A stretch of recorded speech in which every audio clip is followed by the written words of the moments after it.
We, the people, chose to do these things together because we know this country cannot accomplish great things if we pursue nothing greater than our own individual ambition. Unfortunately, you've grown up hearing voices that incessantly warn of government as nothing more than some separate, sinister entity that's at the root of all our problems.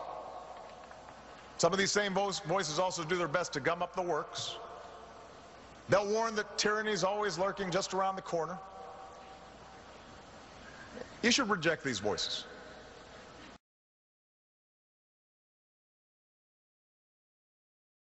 And he reminds me of what Augustine wrote about when he talked about libido dominandi. Now, don't get excited. We all have libido. We all know what that is. This is a different kind of libido. This is, this is the lust to dominate. This is the thing in human nature that draws people to the government.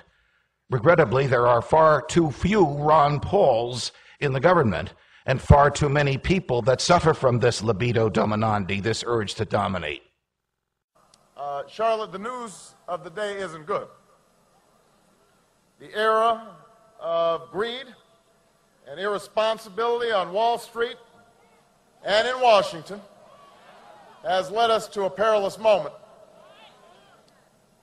They said they wanted to let the market run free, but instead they let it run wild. And now we're facing a financial crisis as profound as any that we've seen since the Great Depression. And so many have-nots. When you see the greed and the concentration of power within, did you ever have a moment of doubt about capitalism and whether greed's a good idea to run on? Well, first of all, tell me, is there some society you know that doesn't run on greed? You think Russia doesn't run on greed? You think China doesn't run on greed? What is greed? Of course, none of us are greedy. It's only the other fellow who's greedy. The world runs on individuals pursuing their separate interests. The great achievements of civilization have not come from government bureaus. Einstein didn't construct his theory under order from a bureaucrat. Henry Ford didn't revolutionize the automobile industry that way. In the only cases in which the masses have escaped from the kind of grinding poverty you're talking about, the only cases in recorded history are where they have had capitalism and largely free trade. If you want to know where the masses are worst off, it's exactly in the kinds of societies that depart from that. So that the record of history is absolutely crystal clear, that there is no alternative way so far discovered of improving the lot of the ordinary people that can hold a candle to the productive activities that are unleashed by a free enterprise system. But it seems to reward not virtue as much as ability to manipulate the system. And what does reward virtue? You think a communist commissar rewards virtue? You think a Hitler rewards virtue? You think, excuse me, if you'll pardon me, do you think American presidents reward virtue? Do they choose their appointees on the basis of the virtue of the people appointed or on the basis of their political clout? Is it really true that political self-interest is nobler somehow than economic self-interest? You know, I think you're taking a lot of things for granted. And just tell me where in the world you find these angels who are going to organize society for us. Well, I don't even trust you to do that.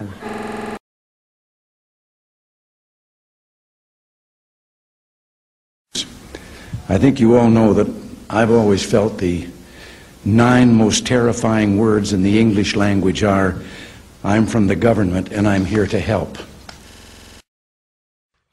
And Locke, of course, would repeat this, and Jefferson would repeat this as well, that we have natural rights, that they come from our humanity, that they don't come from the government.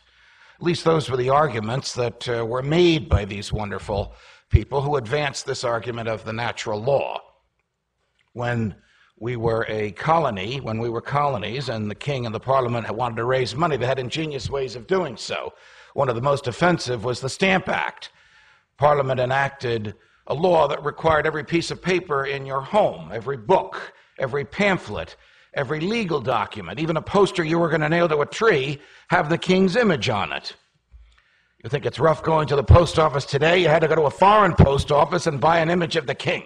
Question: how did the king and the parliament 3,000 miles away know if you had in your home the king's image on every piece of paper? Answer: Parliament enacted an abomination called the Townsend Acts, which authorized British soldiers to write their own search warrants. So a British soldier would show up at your house and knock on the door and hand you a piece of paper in which he had authorized himself to come in, ostensibly to look for the stamps.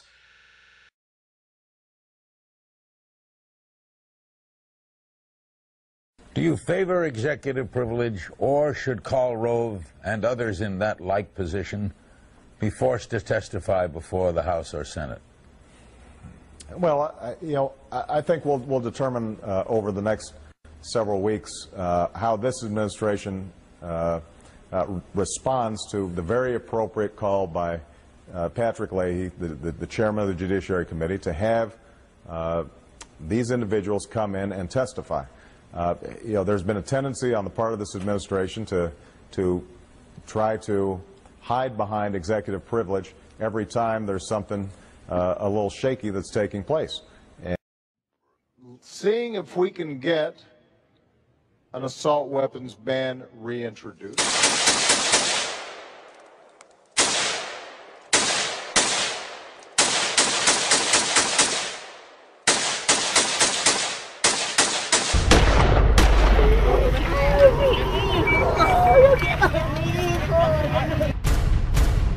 These are the unknown faces of Operation Fast and Furious.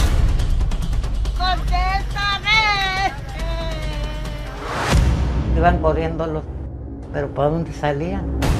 Y seguían detrás de ellos. Mate. 2010, U.S. Border Patrol agent Brian Terry is gunned down along the border. Left at the murder scene, 2 assault rifles linked to Operation Fast and Furious. Under Fast and Furious, President Obama's Justice Department puts thousands of weapons in the hands of dangerous drug cartels, many linked to violent crimes and killings in the U.S. and Mexico, including Agent Terry's murder. Obama denies any knowledge, and under oath, Attorney General Eric Holder says, I probably heard about Fast and Furious for the first time over the last few weeks. But official memos prove Holder knew about Fast and Furious nearly a year before, and whistleblowers were punished. Obama's response: I have complete confidence in Attorney General Holder. Now a bipartisan vote has found Holder in contempt of Congress for refusing to turn over critical documents, and Obama asserted executive privilege, so Fast and Furious documents never see the light of day. Why?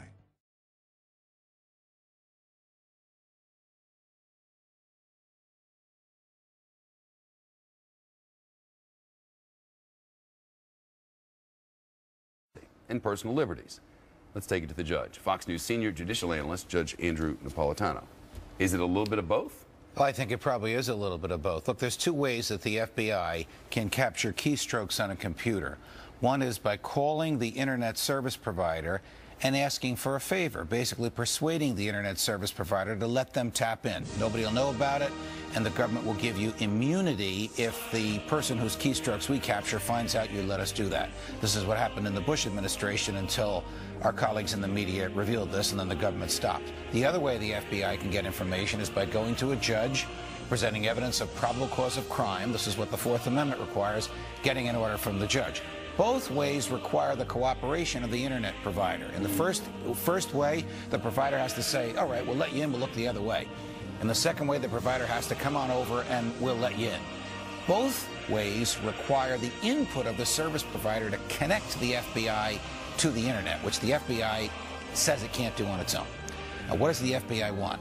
The FBI wants to be able to connect to the internet without going to the service provider from its own FBI office, a switch that they can press when they want to capture the keystrokes on Shepard Smith or Jonathan Hunt or Andrew Napolitano's computer whenever they want. And that's the resistance they're getting from these internet service providers, and that's what this legislation, if enacted and signed by the president, would let them do. Is it the sense that this might happen? Because that doesn't sound very American, does it? No, it doesn't sound very American at all, and it would be an opportunity for extraordinary abuse that button was there, and the FBI was only supposed to press that button when it got a search warrant. The temptation to press that button at other times would be almost irresistible. It's hard for me to believe that the Senate will go along with this. There are strong elements in the House that would like almost anything the FBI wants. Look, the FBI got the Patriot Act, which lets them write their own search warrants when they're going to a third party, like a doctor or a lawyer or the post office that has records about you. Now they want to bypass the Fourth Amendment yet again. This is, again, we've talked about this so many times. It's the debate of the next 10 years. How much liberty will Americans give up in order to have safety? And by giving up liberty, do they even become safer?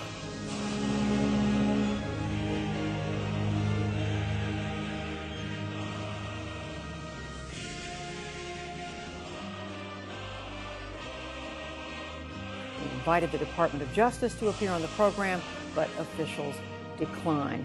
David Scholes, welcome to the NewsHour. First of all, why does the Associated Press consider this a violation of their constitutional rights? Well, Judy, this is a really serious issue because without sources, there isn't the news. I mean, reporters need sources to figure out what's going on in the government. And this was really a very large-scale intrusion into AP's news-gathering activities. The subpoena sought, as you mentioned, 20 phone lines in a number of bureaus around the country where 100 or more different reporters work. So it was extremely broad. And the impact on that is really devastating because it gives the government kind of an ability to see what the AP was doing, how it goes about its business, who it was talking to, not on any particular story, but on every story that was being covered during that period of time.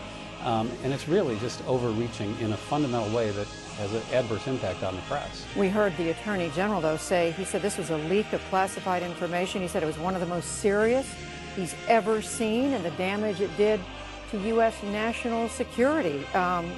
Why doesn't that justify a full-fledged investigation? Well, you know, there always are issues and balances, I think, as the White House said today, between national security and a free press. But this sort of action should be taken in very, very rare circumstances, and I don't think that the Department of Justice has demonstrated that what it did was appropriate here. Certainly there's a lot of unanswered questions. 20 journalists involved in a story. We also know that the leak that we think that they were investigating was a story that was held by the AP. It was handled responsibly.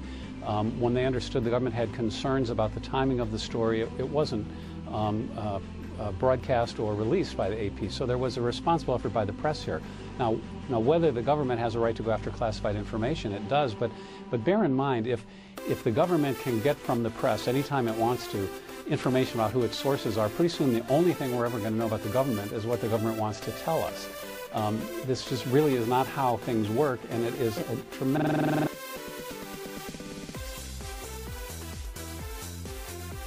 Let's get right to that fast-developing scandal at the IRS. The Justice Department has opened a criminal probe, the FBI investigating now, and ABC's Pierre Thomas is in Washington with the latest. Good morning, Pierre.